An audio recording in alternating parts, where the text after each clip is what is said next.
Left के एक अच्छी लीडर से मैं मिली, मतलब मैं नाम नहीं लूंगी, प्रियंका को मालूम है मैं इसी रिलेटेड एक बुक लिख रही हूँ, तो उससे रिलेटेड मैं मिलने गई तो उन्होंने साफ मना कर दिया।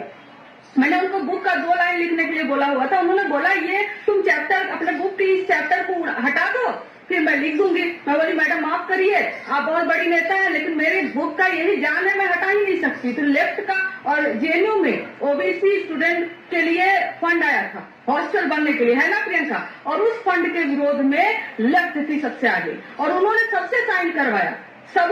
करवाया कि कैसे इस फंड को कन्वेंशन सेंटर में बदल दिया जाए और ओबीसी के लिए अलग से हॉस्टल न बने और कन्वेंशन सेंटर बन गया ओबीसी के फंड पे। तो हमने देखा कि जो बाहर है लेफ्ट, जो यहाँ है लेफ्ट, बहुत सारी है डिफरेंसेस हैं जो अभी बिहार में है जो लेकिन जेएनयू में जो बातें करते हैं ना प्रोग्रेसिव होने का, क्लास एंड कास्ट का जो डिफरेंस बताते हैं,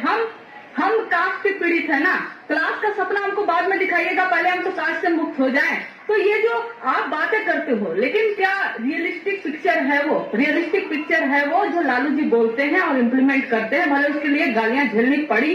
पड़ती है, महिला विरोधी बोला गया है। तो कुल मिला जुला के मैं लालू जी के उस स्टैंड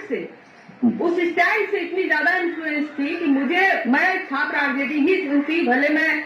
मुझे लेफ्ट और राइट मैंने कभी नहीं जुड़ा, ना ही मैं जुड़ती, मुझे छात्र आरजेडी ही जुड़ना था और मैंने छात्र आरजेडी से जुड़ा। ओवरऑल जो है कि आइडियोलॉजी को लेकर मैं जुड़ी और हमेशा जो उस आइडियोलॉजी के लिए, उस पार्टी के लिए, उस विचारधारा के लिए लड़ती रहूंगी।